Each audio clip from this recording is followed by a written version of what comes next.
ഒന്ന് കറങ്ങാമെന്നൊക്കെ വിചാരിച്ച് നമ്മളിങ്ങനെ ചുറ്റി വന്നപ്പോഴാണ് മാനാഞ്ചിറയിൽ നമ്മൾ ഒരു കൂട്ടം ചെറുപ്പക്കാരിങ്ങനെ കൂടി നിൽക്കുന്നത്. അപ്പോൾ അവരവരുടെ ഈ പറയുന്ന പോലെ നമ്മളെപ്പോലെ അവരും വീക്കെൻഡ് ആഘോഷിക്കാൻ വന്നതാണ്. അപ്പോൾ ഒരുപാട് പേരുണ്ട്, നമുക്ക് അവരോടൊക്കെ വിശേഷങ്ങൾ ചോദിക്കാം. വീക്കെൻഡ് ആഘോഷിക്കാൻ വന്നതാണ്. എവിടെയൊക്കെ പോയി? ലുലു മാളിൽ പോയി, കോഴിക്കോട്. അടിപൊളി, കറങ്ങാൻ വന്നതാണോ? ആണല്ലേ. എവിടെയൊക്കെ പോയി? ഇവിടെ ലുലുവില് പോയോ? എവിടെയാ പോണേ? ബീച്ചിലേക്ക്. അപ്പൊ ഇവരെല്ലാവരും കാപ്പാട് കനിവ് സ്നേഹതീരത്തിലെ അന്തേവാസികളാണ്. അപ്പൊ ഇവരുടെ ഈ വീക്കെൻഡ് ഒക്കെ ആഘോഷിക്കാൻ വേണ്ടി വന്നേക്കാണ്. അപ്പൊ നമുക്ക് പാട്ട് പാടിത്തരാനൊക്കെ ഇവിടെ ഒരുപാട് പേരുണ്ട്.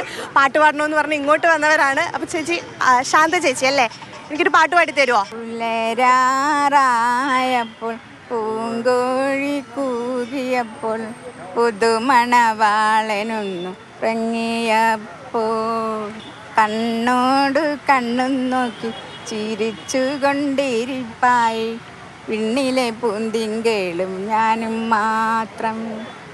പിറ്റേന്നു കാലത്തെൻ്റെ മെത്തയിൽ പുരണ്ടൊരു പിച്ചകാമ നിർമ്മാണമായും മുമ്പേ മോതിരക്കൈ പിടിച്ചു മാറത്ത ചുങ്കൊണ്ടു പാതിരാ പുള്ളു പോലെ പറന്നുമാരൻ. ചേട്ടാ, ഇവരെല്ലാവരും ഭയങ്കര ഹാപ്പിയാണ് ഒരു വീക്കെൻഡൊക്കെ ആഘോഷിക്കുന്നത്. അപ്പോൾ എന്താണ് പറയാനുള്ളത്? വളരെ ഹാപ്പിയാണ്. ഇവരെ സന്തോഷം പറഞ്ഞറിയിക്കാൻ പറ്റാത്തതാണ്. കാരണം നമുക്കറിയാം ആരാരും ഇല്ലാത്ത ആൾക്കാരാണ്.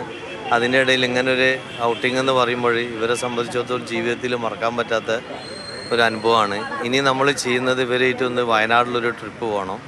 ഇതുപോലുള്ള ആൾക്കാരെ സഹായിക്കുക.